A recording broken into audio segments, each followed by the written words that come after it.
प्यारे बच्चों नमस्कार। मैं राजेश कुमार, आपका हिंदी अध्यापक। आपकी जो पुस्तक है बसंत भाग 3 का दूसरा पाठ लेकर के आपके सामने उपस्थित हूँ। आप सभी बच्चे जो है इस पाठ को ध्यान से पढ़ेंगे और मैं भी जो है थोड़ी जल्दी से इस पाठ को पढ़ देता हूँ, फिर इसका अभ्यास और प्रश्न जो भी व्याकरण है वो करेंगे।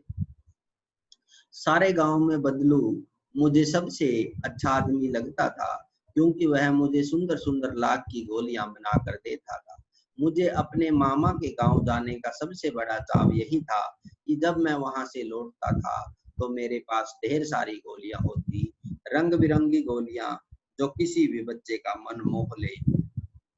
वैसे तो मेरे मामा के गांव का होने के कारण मुझे बदलू को बदलू मामा कहना चाहिए था, परंतु मैं उसे बदलू मामा न कहकर बदलू काका कहा करता था, जैसा कि गांव के सभी बच्चे उसे कहा करते थे। बदलू का मकान कुछ ऊंचे पर बना था। मकान के सामने बड़ा सा सहन था, जिसमें एक पुराना नीम का वृक्ष लगा था। उसी के नीचे बैठकर बदलू अपना काम किया करता था। बगल में भट्टी जो है दहकती रहती, जिसमें वह लाख पिघलाया करता। सामने एक लकड़ी की चौखट पड़ी रहती, जिस पर लाख के मुलायम होने पर वह उसे सलाख के समान पतला करके चूड़ी का आकार देता। पास में 4-6 विभिन्न आकार की बेलनुमा मुंगेरियां रखी रहती, जो आगे से कुछ पतली और पीछे से मोटी होती। लाख की चूड़ी का आकार देकर वह उन्हें मुंगेरियों पर चढ़ाकर गोल और चिकना बनाता, और तब एक एक करके पूरे हाथ की चूड़ियां बना चुकने के पश्चात वह उन पर रंग करता। बदलू यह कार्य सदा ही एक मचिए पर बैठकर किया करता था, जो बहुत ही पुरानी थी। बगल में ही उसका हुक्का रखा रहता, जिसे वह बीच बीच में पीता रहता। गांव में मेरा दोपहर का समय अधिकतर बदलू के पास बीतता। वह मुझे लल्ला कहा करता और मेरे पहुंचते ही मेरे लिए तुरंत एक मचिया मंगा देता, जिसे हम पिड्डा भी कहते हैं, वही मचिया वही है। मैं घंटों बैठे बैठे उसे इस प्रकार चूड़ियां बनाते देखता रहता। लगभग रोज ही वह 4-6 जोड़े चूड़ियां बनाता। पूरा जोड़ा बना लेने पर वह उसे बेलन पर चढ़ाकर कुछ क्षण चुपचाप देखता रहता, मानो वह बेलन न होकर किसी नववधू की कलाई हो। बदलू मनिहार था। चूड़ियां बनाना उसका पैतृक पेशा था, और वास्तव में वह बहुत ही सुंदर चूड़ियां बनाता था। उसकी बुनाई हुई चूड़ियों की खपत भी बहुत थी। उस गांव में तो सभी स्त्रियां उसकी बुनाई हुई चूड़ियां पहनती ही थी। आसपास के गांव के लोग भी उससे चूड़ियां ले जाते थे, परंतु वह कभी भी चूड़ियों को पैसों से बेचता न था। उसका अभी तक वस्तु विनिमय का तरीका था, और लोग अनाज के बदले उससे चूड़ियां ले जाते थे। बदलू स्वभाव से बहुत सीधा था। मैंने कभी भी उसे किसी से झगड़ते नहीं देखा। हाँ, शादी विवाह के अवसरों पर वह अवश्य जिद पकड़ जाता था। जीवन भर चाहे कोई उससे मुफ्त चूड़ियां ले जाए, परंतु विवाह के अवसर पर वह सारी कसर निकाल लेता था। आखिर सुहाग के जोड़े का महत्व ही और होता है। मुझे याद है, मेरे मामा के यहाँ किसी लड़की के विवाह पर जरा सी किसी बात पर बिगड़ गया था, और फिर उसको मनाने में लोहे लग गए थे। विवाह में इसी जोड़े का मूल्य इतना बढ़ जाता था कि उसके लिए उसकी घरवाली को सारे वस्त्र मिलते, ढेरों अनाज मिलता, उसको अपने लिए पगड़ी मिलती और रुपए जो मिलते सो अलग। यदि संसार में बदलू को किसी बात से चिढ़ थी तो वह थी कांच की चूड़ियों से। यदि किसी भी स्त्री के हाथों में उसे कांच की चूड़ियां दिख जाती थी तो वह अंदर ही अंदर कुढ़ उठता और कभी कभी तो दो चार बातें भी सुना देता। मुझसे तो वह घंटों बातें किया करता, कभी मेरी पढ़ाई के बारे में पूछता, कभी मेरे घर के बारे में, और कभी यूं ही शहर के जीवन के बारे में। मैं उससे कहता कि शहर में सब कांच की चूड़ियां पहनते हैं तो वह उत्तर देता, शहर की बात और है लल्ला, वहां तो सभी कुछ होता है। वहां तो औरतें अपने मर्द का हाथ पकड़कर सड़कों पर घूमती भी हैं और फिर उनकी कलाइयां नाजुक होती है ना। लाख की चूड़ियां पहने तो मौत न आ जाए। कभी कभी बदलू मेरी अच्छी खासी खातिर भी करता था। जिन दिनों उसकी गाय के दूध होता वह सदा मेरे लिए मलाई बचा कर रखता, और आम की फसल में तो मैं रोज ही उसके यहाँ से दो चार आम खा आता। परंतु इन सब बातों के अतिरिक्त जिस कारण वह मुझे अच्छा लगता वह यह था कि लगभग रोज ही वह मेरे लिए एक दो गोलियां बना देता। मैं बहुधा हर गर्मी की छुट्टी में अपने मामा के यहाँ चला जाता और एक आध महीने वहां रहकर स्कूल खुलने के समय तक वापस आ जाता। परंतु दो तीन बार ही मैं अपने मामा के यहाँ गया हूँगा। तभी मेरे पिता की एक दूर के शहर में बदली हो गई और एक लंबी अवधि तक मैं अपने मामा के गांव न जा सका। तब लगभग 8-10 वर्षों के बाद जब मैं वहां गया तो इतना बड़ा हो चुका था कि लाख की गोलियों में मेरी रुचि नहीं रह गई थी। अतः गांव में होते हुए भी कई दिनों तक मुझे बदलू का ध्यान न आया। इस बीच मैंने देखा कि गांव में लगभग सभी स्त्रियां कांच की चूड़ियां पहने हैं। बिरले ही हाथों में मैंने लाख की चूड़ियां देखी। तब एक दिन सहसा मुझे बदलू का ध्यान हो आया। बात यह हुई कि बरसात में मेरे मामा की छोटी लड़की आंगन में फिसलकर गिर पड़ी और उसके हाथ की कांच की चूड़ी टूटकर उसकी कलाई में घुस गई और उससे खून बहने लगा। मेरे मामा उस समय घर पर न थे, मुझे ही उसकी मरहम पट्टी करनी पड़ी। तभी सहसा मुझे बदलू का ध्यान हो आया और मैंने सोचा कि उससे मिल आऊं। अतः शाम को मैं घूमते घूमते उसके घर चला गया। बदलू वहीं चबूतरे पर नीम के नीचे एक खाट पर लेटा था। नमस्ते बदलू काका, मैंने कहा। नमस्ते भैया, उसने मेरे नमस्ते का उत्तर दिया और उठकर खाट पर बैठ गया। परंतु उसने मुझे पहचाना नहीं और देर तक मेरी ओर निहारता रहा। मैं हूँ जनार्दन काका, आपके पास से गोलियां बनवा कर ले जाता था। मैंने अपना परिचय दिया। बदलू फिर भी चुप रहा, मानो वह अपने स्मृति पटल पर अतीत के चित्र उतार रहा हो। तब वह एकदम बोल पड़ा, आओ आओ लल्ला, बैठो। बहुत दिन बाद गांव आए? हाँ, इधर आना नहीं हो सका काका, मैंने चारपाई पर बैठते हुए उत्तर दिया। कुछ देर फिर शांति रही। मैंने इधर उधर दृष्टि दौड़ाई। ये इधर इधर लिख रखा है, इधर उधर है। न तो मुझे उसकी मचिया ही नजर आई, न ही भट्टी। आजकल काम नहीं करते काका, मैंने पूछा। नहीं लल्ला, काम तो कई साल से बंद है। मेरी बनाई हुई चूड़ियां कोई पूछे तब तो गांव गांव में कांच का प्रचार हो गया है। वह कुछ देर चुप रहा, फिर बोला, मशीन युग है न यह लल्ला, आजकल सब काम मशीन से होता है। खेत भी मशीन से जोते जाते हैं और फिर जो सुंदरता कांच की चूड़ियों में होती है लाख में कहाँ संभव है। लेकिन कांच बड़ा खतरनाक होता है, बड़ी जल्दी टूट जाता है। मैंने कहा नाजुक तो फिर होता ही है लल्ला। कहते कहते उसे खांसी आ गई और वह देर तक खांसता रहा। मुझे लगा उसे दमा है। अवस्था के साथ साथ उसका शरीर ढल चुका था। उसके हाथों पर और माथे पर नसें उभर आई थी। जाने कैसे उसने मेरी शंका भांप ली और बोला, दमा नहीं है मुझे, फसली खांसी है। यही महीने 2 महीने से आ रही है, 10-15 दिन में ठीक हो जाएगी। मैं चुप रहा। मुझे लगा उसके अंदर कोई बहुत बड़ी व्यथा छिपी है। मैं देर तक सोचता रहा कि इस मशीनी युग ने कितने हाथ काट दिए।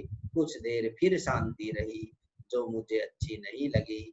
आम की फसल अब कैसी है काका? कुछ देर पश्चात मैंने बात का विषय बदलते हुए पूछा। अच्छी है लल्ला, बहुत अच्छी है, उसने लहक कर उत्तर दिया और अंदर अपनी बेटी को आवाज दी। अरे रज्जो, लल्ला के लिए आम तो ले आ। फिर मेरी ओर मुखातिब होकर बोला, माफ करना लल्ला, तुम्हें आम खिलाना भूल गया था। नहीं नहीं काका, आम तो इस साल बहुत खाए हैं। वाह वाह, बिना आम खिलाए कैसे जाने दूंगा तुमको। मैं चुप हो गया। मुझे वो दिन याद हो आए जब वह मेरे लिए मलाई बचा कर रखता था। गाय तो अच्छी है ना काका? मैंने पूछा। गाय कहाँ है लल्ला, 2 साल हुए बेच दी, कहाँ से खिलाता। इतने में रज्जो, उसकी बेटी, अंदर से एक डलिया में ढेर से आम ले आई। यह तो बहुत है काका, इतने कहाँ खा पाऊंगा। मैंने कहा। वाह वाह, वह हंस पड़ा। शहरी ठहरे ना, मैं तुम्हारी उम्र का था तो इसके चौगुने आम एक वक्त में खा जाता था। आप लोगों की बात और है, मैंने उत्तर दिया। अच्छा, बेटी लल्ला को 4-5 आम छांट कर दो, सिंदूरी वाले देना। देखो लल्ला कैसे हैं, इसी साल यह पेड़ तैयार हुआ है। रज्जो ने 4-5 आम अंजुली में लेकर मेरी ओर बढ़ा दिए। आम लेने के लिए मैंने हाथ बढ़ाया तो मेरी निगाह एक क्षण के लिए उसके हाथों पर टिटक गई। गोरी गोरी कलाइयों पर लाख की चूड़ियां बहुत ही हब रही थी। बदलू ने मेरी दृष्टि देख ली और बोल पड़ा, यही आखिरी जोड़ा बनाया था जमींदार साहब की बेटी के विवाह पर। 10 आने पैसे मुझको दे रहे थे। मैंने जोड़ा नहीं दिया, कहा शहर से ले आओ। मैंने आम ले लिए और खाकर थोड़ी देर पश्चात चला आया। मुझे प्रसन्नता हुई कि बदलू ने हार कर भी हार नहीं मानी। उसका व्यक्तित्व कांच की चूड़ियों जैसा नहीं था कि आसानी से टूट जाए। इस पाठ के लेखक हैं कामतानाथ और प्रश्न के जो प्रश्नाभ्यास है वो इस प्रकार है। बचपन में लेखक अपने मामा के गांव चाव से क्यों जाता था और बदलू को बदलू मामा ना कहकर बदलू काका क्यों कहता था? तो पहले ही पैरे में है कि बचपन जो में लेखक जो है अपने मामा के गांव चाव से इसलिए जाता था कि जिस प्रकार सभी बच्चे अपने मामा के गांव चाव से जाते हैं तो लेखक भी जाता था। और गांव के मान लो जितने भी व्यक्ति होते हैं अपने मामा के गांव के होने के कारण बदलू को, लेखक को बदलू मामा कहना चाहिए था, लेकिन वह अन्य बच्चों की देखा देखी बदलू को बदलू काका कहकर पुकारता था। अगला प्रश्न देखिए, वस्तु विनिमय क्या है? विनिमय की प्रचलित पद्धति क्या है? वस्तु विनिमय का अर्थ है एक वस्तु देकर के दूसरी वस्तु लेना। जिस प्रकार गांव में हम जो है कोई वस्तु खरीदने के लिए गेहूं इत्यादि या गेहूं जीरी इत्यादि जो है वो देते हैं और वस्तु लेते हैं।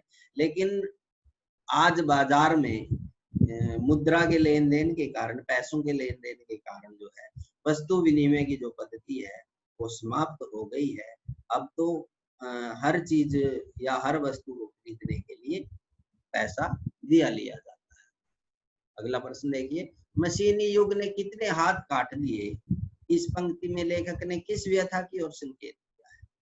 मशीनी युग ने कितने हाथ काट दिए, इसके द्वारा लेखक जो है यह कहना चाहता है कि मशीनों के द्वारा काम करने से जो ग्रामीण कारीगर थे उनका जो धंधा है वो समाप्त हो गया और उनको भूखे मरने की नौबत आ गई और एक तरह से उनके हाथ ही जो है कट गए। इस व्यथा की ओर लेखक ने संकेत किया है।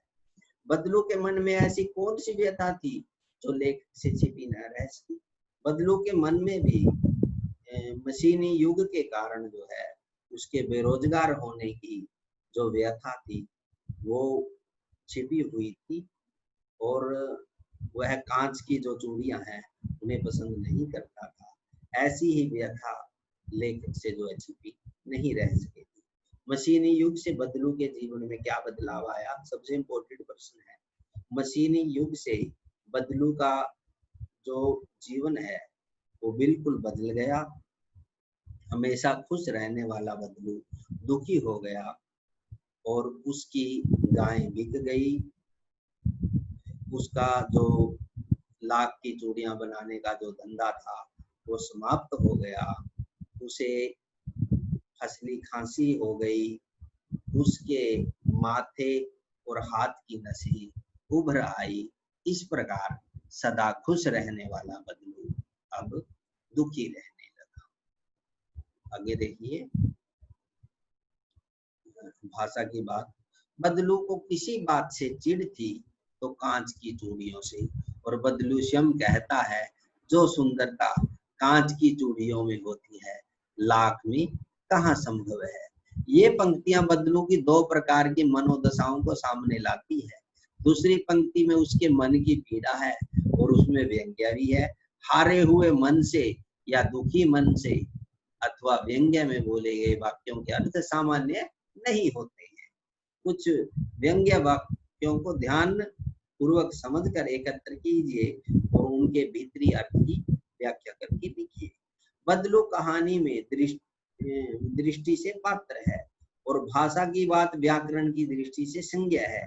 किसी भी व्यक्ति, स्थान, वस्तु, विचार अथवा भाव को संज्ञा कहते हैं। संज्ञा को तीन भेदों में बांटा जा सकता है। व्यक्तिवाचक संज्ञा जैसे शहर, गांव, पतली, मोटी, गोल, चिकना इत्यादि।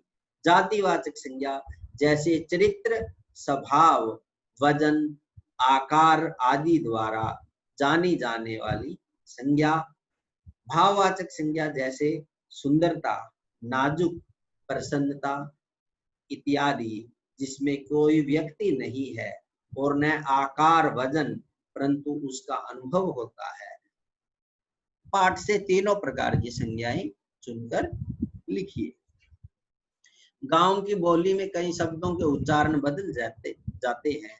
कहानी में बदलू वक्त, समय को वक्त, उम्र व आयु को उम्र, इस तरह के अन्य शब्दों को खोजिए जिनके रूप में परिवर्तन हुआ हो। शब्दार्थ देखिए। चाव तीव्र इच्छा, सलाख धातु की छड़ सलाई, मुंगरी गोल मुठियादार लकड़ी जो ठोकने पीटने की काम आती है। पैतृक पूर्वजों का, पिता से प्राप्त या पुश्तैनी। खपत माल की बिक्री, विनिमय अदल बदल, वस्तुओं की अदल बदल। कसर घाटा पूरा करना, कमी। नाजुक कोमल, पगड़ी सिर पर लपेटी जाने वाली कपड़े की लंबी पट्टी, पग बोलते हैं पंजाबी में। ऐसे ही मरहम पट्टी, जख्म का इलाज। मचिया सुतली आदि से बने हुई छोटी चकोर चौकी जिसे हम पीढ़ा बोलते हैं। मुखातिब देखकर बात करना। डालिया डलिया बांस का बना एक छोटा पात्र बर्तन। इसी प्रकार फबना सजना, शोभा देना। सभी बच्चे जो है सभी प्रश्नों को लिखेंगे और पाठ से कठिन शब्द लिखेंगे, शब्दार्थ याद करेंगे। बहुत बहुत धन्यवाद।